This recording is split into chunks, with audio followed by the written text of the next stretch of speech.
얼마 전에 이제 시진핑이 또 중국이 묘수를 썼다 이렇게 한 게 한국에 대한 노비자 정책 그걸 썼잖아요. 이거는 북한을 뭐 직접적으로 압박하는 건 아닌데 심리적으로 압박이 될 수 있고 또 하나 이제 띄운 거예요. 자, 이거 경고야. 너 어떻게 되는지 봐. 그동안 우리가 중국 노비자를 그렇게 원했잖아요. 근데 우리가 원하지 않는 시점에 덜컥 중국이 일방적으로 노비자로 중국을 갈 수 있게 한 거예요.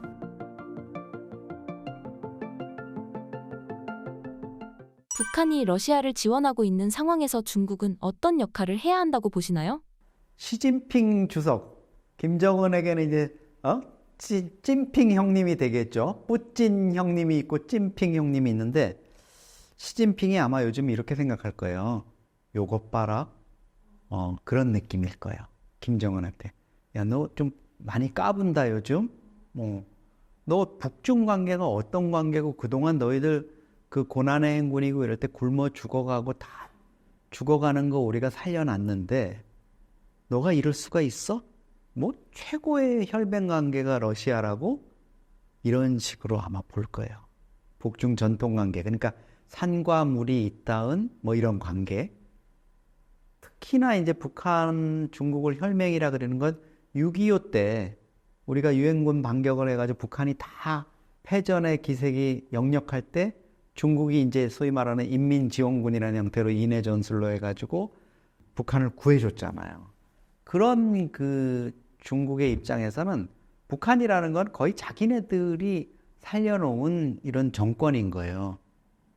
그런데 지금 김정은이가 우크라이나에 전쟁에 군대를 보내고 푸틴하고 저렇게 밀착하는 거를 베이징 지도부는 달갑지가 않겠죠. 북한의 러시아 파병을 두고 중국이 북한을 압박할 가능성에 대해 어떻게 보시나요? 있죠. 지금은 얼마 전에 이제 아주 저도 참 시진핑이 또 중국이 묘수를 썼다 이렇게 한 게 한국에 대한 노비자 정책. 그걸 썼잖아요. 이거는 북한을 뭐 직접적으로 압박하는 건 아닌데 심리적으로 압박이 될 수 있고 또 하나 이제 띄운 거예요. 자, 이거 경고야. 너 어떻게 되는지 봐. 그동안 우리가 그 중국 노비자를 그렇게 원했잖아요. 근데 우리가 이렇게 원하지 않는 시점에 덜컥 중국이 일방적으로 내년 2025년 말까지 그 노비자로 중국을 갈 수 있게 한 거예요. 중국에 가려면 우리가 비자피를 뭐 100불에서 한 200불까지 내거든요. 그리고 그 비자피 내는 거는 사실 수입으로도 막대해요. 우리나라 사람들이 얼마나 중국에 많이 가겠어요. 그리고 그 비용은 서울을 기준으로 하면 뭐 서울의 중국 대사관 운영비도 그걸로 다 충당할 수 있어요. 근데 그런 어마어마한 수입을 중국이 굳이 버리면서 한국에다 노비자를 줬다? 이거는 북한 너희들 잘 봐. 우리가 이렇게 되면 한중이 가까워지는 거야.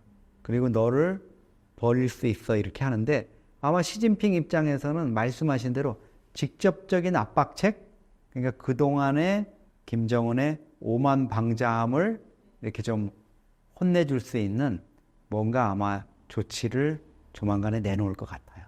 최근 돈독해진 북러 관계를 두고 중국의 움직임에는 어떤 변화가 있을 것으로 예상하시나요? 기본적으로 그 푸틴하고 만났을 때 시진핑의 태도라든가 이런 걸 보면 좀 복잡하긴 한 것 같아요. 뭐냐면 우크라이나를 침공한 러시아를 비난할 수는 없잖아요. 그랬다가는 미국하고 중국이 마치 연대하는 듯한 이런 모습을 보이니까. 그러니까 러시아에 대한 어떤 연대와 지지, 사회주의 국가 그리고 반미 전선, 반서방 전선에서의 어떤 연대 이런 것들은 분명히 있어요. 그래서 서로 간의 어떤 발전이나 안보, 중러 협력 이런 것들을 꾀하는 건 있는데 그렇다고 해가지고 러시아의 침공 자체를 두둔하거나 또 거기에 맞장구를 치고 있는 북한 김정은을 지지하거나 이런 입장은 전혀 보이지 않아요. 그러니까 너희들 왜 정말 이래가지고 자꾸 우리를 어렵게 하고 미국이나 일본, 한국을 자꾸 기세등등하게 우리를 압박할 명분을 주느냐. 제발 좀 그만할 수 없니? 이런 시그널을 이제 보내고 있는 것 같아요. 앞으로 북중러 관계 변화와 한반도에 미치는 영향은 어떻게 전망하시나요? 그러니까 북중러하고 뭐 한미라고 옛날에는 뭐 북방삼각, 남방삼각 이래가지고 그 신냉전 시대가 열렸다 이런 게 이제 코로나 어간 뭐 그 시기였는데 지금은 이제 북중러 연대라는 말을 지금 요즘은 쓰기가 좀 어색하죠. 중국과 러시아는 기본적으로 뭐 사회주의 패권 이런 부분에서도 과거부터 좀 경쟁을 해왔죠. 근데 사실 뭐 북한이 중러한테 그렇게 중요한 어떤 인자가 되느냐 이런 의문을 가질 수도 있는데 어쨌든 한반도에서 그 대한민국이 있고 뒤에 이제 후방에 미국과 일본이 있는데 어떤 이 자본주의 서구 세력의 어떤 북진을 막는 든든한 방파제 역할을 하고 있고 그건 러시아나 중국이나 다 이제 그 덕을 보고 있는 거잖아요. 그러니까 그런 부분에 있어서 서로 정서적으로 이제 통하는 건 있는데 사실 중국과 러시아를 우리가 뭐 대등하게 놓고 보기는 어려워요. 그 북한의 대외 교역을 이제 중국 해관 통계나 이런 것들을 보면은 북한의 대외 교역에서 중국이 차지하는 비중, 중국이 뭐 사가거나 팔거나 지원하는 그 물량이 거의 85%에서 95%예요. 코로나 때는 95%까지 됐어요. 근데 북한의 교역에서 러시아가 차지하는 비중은 아마 놀라실 거예요. 1%가 안 돼요. 0.8 뭐 그 정도밖에 안. 그러니까 거의 의미가 없어요. 그러니까 북러 뭐 신조약이나 지난 6월에 맺은 조약에 보면은 뭐 루브라 체제에 러시아의 루브라 체제 그 경제 체제 북한이 뭐 들어가고 이런 건데 그거 정말 아무 선언적 의미 말고는 아무 의미가 없거든요. 그만큼 이제 중러는 사실상 경제력이나 이런 걸로 볼 때 별로 비교는 되지 않아요. 러시아의 어떤 군사력 이런 것 때문인데 러시아도 최근에 이제 보면 전쟁 기간 중에 지금 경제가 엄청 좋아요. 러시아 경제가. 러시아가 작년에 아마 경제 성장률이 3.6%였을 거예요. 우리가 올해 작년에 2.5%였는데. 근데 내년에도 3.4%? 뭐 이렇게 된다 그러더라고요. 작년에 3.6, 올해 3.4. 이제 전망치가. 전쟁을 하는데도 경기가 좋은 거예요. 물론 이제 러시아가 지금 돈을 막 풀어가지고 군수 공장이니 뭐 이런 게 풀로 가동되고 있으니까 청년 실업률도 지금 러시아가 2.5%예요. 그게 사상 최저치라 그러더라고. 고용이 이제 거의 뭐 잘 되고 있다는 건데. 근데 이제 러시아에 이런 게 계속되느냐? 원래 이제 전쟁 지금 3년 가까이 돼가니까 전쟁 일으킨 초기에 몇 년은 이 경기가 이제 전시 경제로 해서 호황이 됐다가 그게 이제 고갈되면서 이제 꼬꾸라지는 과정으로 가겠죠. 그래서 러시아도 아마 우크라이나 전쟁이 어떻게 종전될지는 모르겠지만 쉽게 예측을 못하겠지만 이 우크라이나 전쟁의 후유증은 만만치 않을 거다. 그래서 중로의 어떤 그런 격차는 저는 더 벌어질 거라고 봐요. 국제적인 위상이나 여러 가지로 볼 때.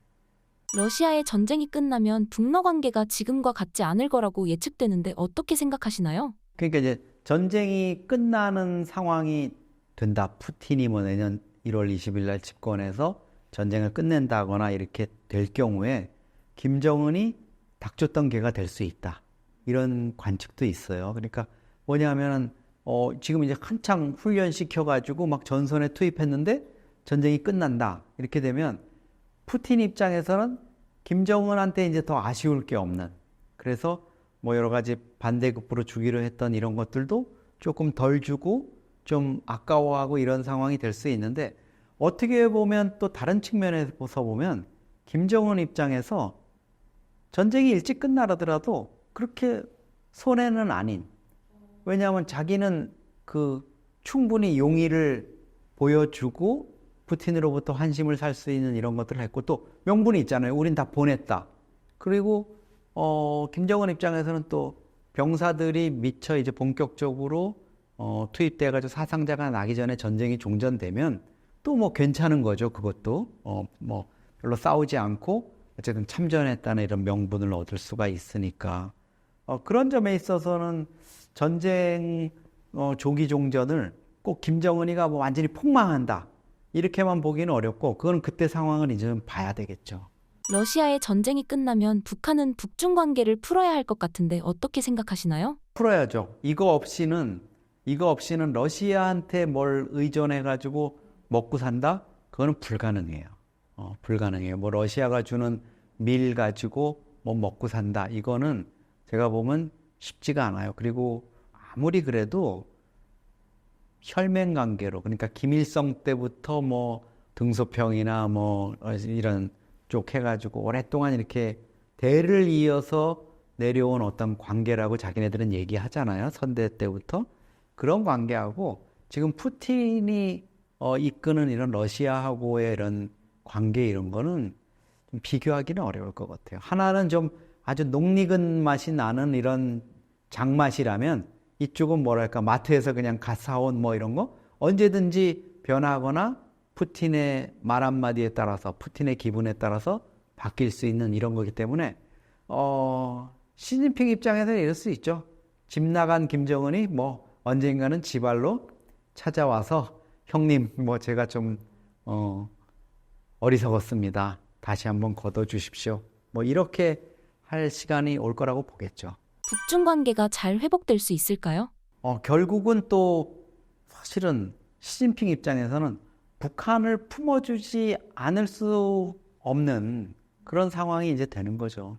어쩌겠어요. 미우나 고우나 그동안에 이렇게 걷어먹이고 이렇게 후경군 격환 북한에 이런 걸 해왔고 또 중국 입장에서도 뭐 북한을 적절하게 활용해가지고 대미 견제라든가 대한 압박이라든가 이런 것들의 카드로 써왔기 때문에 그 효용은 계속된다고 봐야죠. 우리나라는 현재 시점에서 중국과 어떻게 외교 정책을 하는 게 좋을까요? 그러니까 지금 이제 그 설득할 수 있는 거는 기본적으로 제가 보면은 중국 지도부에다가 이번에 노비자라는 엄청 좋은 사인이 왔잖아요.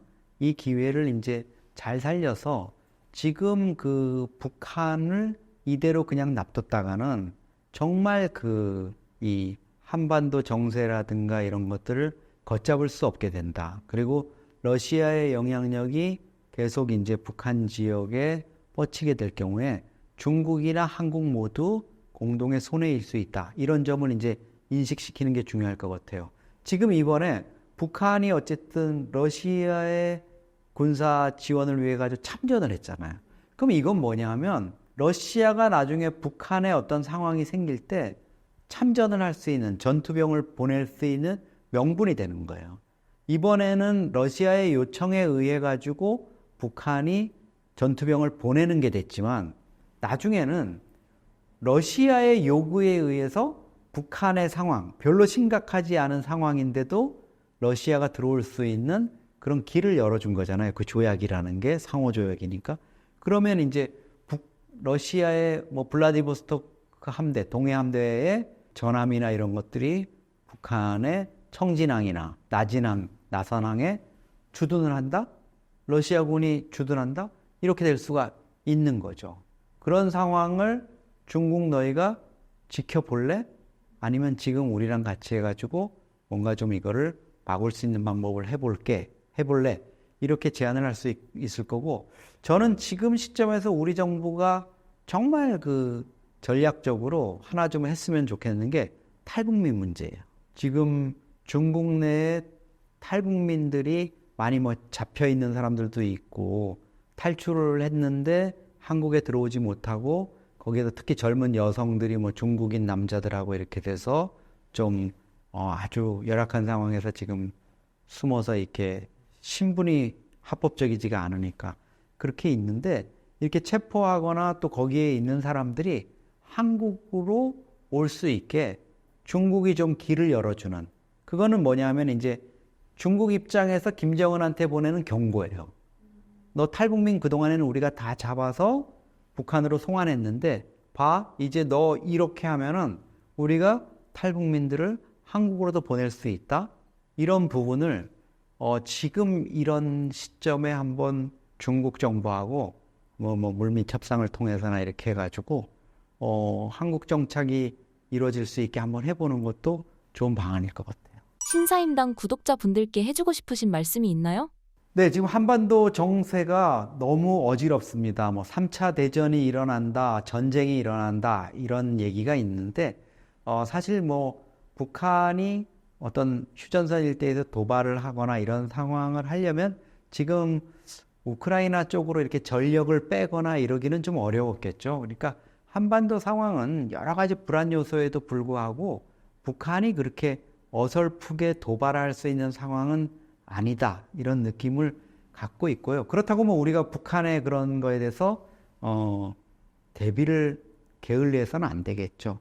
무엇보다도 이제 북한 정권, 북한 체제, 또 통일에 대해서 많은 시청자분들이 아마 생각을 다양하게 하실 수는 있을 거예요. 근데 우리가 정말 인간 본연의 그런 심성으로 돌아가서 저 북한 세습 독재 체제 때문에 우리 젊은 청년들이 뭐 좀 컴퓨터 영재 이런 친구들 한국에 있었으면 뭐 삼성전자니 어디 가서 반도체 개발하고 이럴 수 있는 친구들이 지금 내몰려 가지고 미사일 핵 개발하는 쪽으로 가고, 또 컴퓨터 인재들이 국제 전산망 해킹하고 코인 탈취하고 이러는 국제 범죄에 내몰리는데, 이제 끝내 이 파병이라는 목숨까지 걸어야 되는 이런 상황으로 내몰린다는 게 너무나 안타깝습니다. 저도 이제 그 통일 북한 문제에 종사하는 사람으로서 더 좀 정진해서 노력을 할 테니까요. 여러분들도 다 전문가가 되실 수는 없지만 일상생활에서 그런 좀 생각들 가끔 하시면서 관심을 가져주십시오. 네, 감사합니다.